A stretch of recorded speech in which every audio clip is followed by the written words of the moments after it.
بسم اللہ الرحمن الرحیم۔ ایک ملحد میرے آقا صلی اللہ علیہ وآلہ وسلم پر اعتراض کرتے ہوئے لکھتا ہے کہ قرآن میں آتا ہے کہ عورتوں کے ایام مخصوصہ کے دوران ان کے نزدیک بھی نہ جایا کرو، لیکن روایات بتاتی ہیں کہ رسول اللہ صلی اللہ علیہ وآلہ وسلم دوران شدت حیض بھی اپنی بیویوں کے پاس جایا کرتے تھے۔ کیا یہ امر خود قرآن کے بھی خلاف نہیں کہ کام زی شور آدمی بھی نزدیک تک جانا گوارا نہیں کرتا؟ یہ کیسے نبی تھے؟ معاذ اللہ۔ ناظرین گرامی، آج کل بہت سی غیر مستند روایات اس موضوع پر بیان کر کے اسلام اور ہمارے پیارے نبی صلی اللہ علیہ وآلہ وسلم کی ناموس پر حملہ کیا جا رہا ہے، جبکہ نبی محترم صلی اللہ علیہ وآلہ وسلم کے اعلان نبوت کے بعد عورتوں کو وہ مقام و مرتبہ ملا جس کے بارے میں کبھی کسی نے سوچا نہ تھا۔ ناظرین گرامی، آج کی ویڈیو کو مکمل دیکھ لیں تو آئندہ اس موضوع پر آپ کو کوئی ویڈیو ڈھونڈنے کی ضرورت نہ رہے گی۔ حضرت انس رضی اللہ تعالیٰ عنہ نے فرمایا کہ جب یہودیوں کی بیویاں حیض کی حالت میں ہوا کرتی تھیں تو وہ اپنی بیوی کے ساتھ رہنا،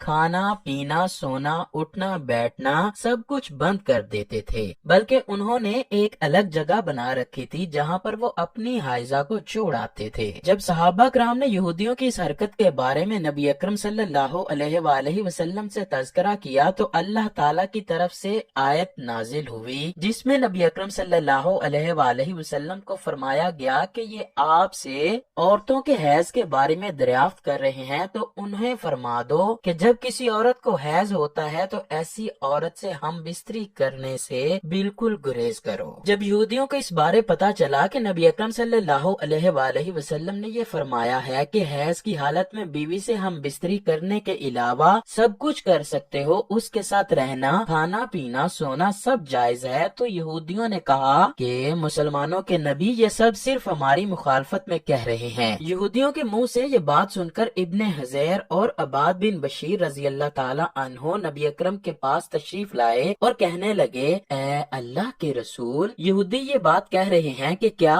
ہم اپنی بیویوں سے ہم بستری نہ کر لیا کریں جب وہ حیض کی حالت میں ہوتی ہیں؟ ہم دونوں کی یہ بات سنتے ہی نبی اکرم کا چہرہ مبارک زرد ہو گیا۔ ہم دونوں گھبرا گئے کہ نبی اکرم ہم سے ناراض ہو گئے۔ ہم ڈر کے مارے نبی اکرم کے پاس سے واپس آ رہے تھے کہ راستے میں نبی اکرم نے ایک دودھ کا پیالہ بطور ہدیہ ہمارے لیے بھیجا۔ ہم دونوں نے وہ دودھ کا پیالہ پی لیا اور ہم سمجھ گئے کہ نبی اکرم صلی اللہ علیہ وآلہ وسلم ہم سے مزید ناراض نہیں رہے۔ کیا حال تھا حائضہ عورت کا اسلام سے پہلے! اس بے قصور کو ایک فطری عمل پر نجیس، پلید اور منحوس تصور کیا جاتا تھا۔ ساتھ بٹھا کر کھلانا تو درکنار گھر سے ہی بے گھر کر دیا جاتا تھا۔ ابو سلمہ زینب بنت ام سلمہ رضی اللہ تعالی عنہ فرماتی ہیں کہ ایک رات میں نبی اکرم صلی اللہ علیہ وآلہ وسلم کے ہمراہ ایک چادر میں لیٹی تھی کہ یکایک مجھے حیض آ گیا۔ میں آپ صلی اللہ علیہ وآلہ وسلم کے پاس سے کھسک گئی اور میں نے اپنے حیض کے کپڑے پہن لیے۔ آپ نے فرمایا، کیا تمہیں نفاس آ گیا ہے؟ میں نے کہا ہاں۔ آپ نے مجھے بلایا اور میں آپ کے ہمراہ اسی ایک چادر میں لیٹی رہی۔ حضرت عائشہ رضی اللہ تعالی عنہا سے روایت ہے کہ مجھے رسول اللہ صلی اللہ علیہ وآلہ وسلم نے فرمایا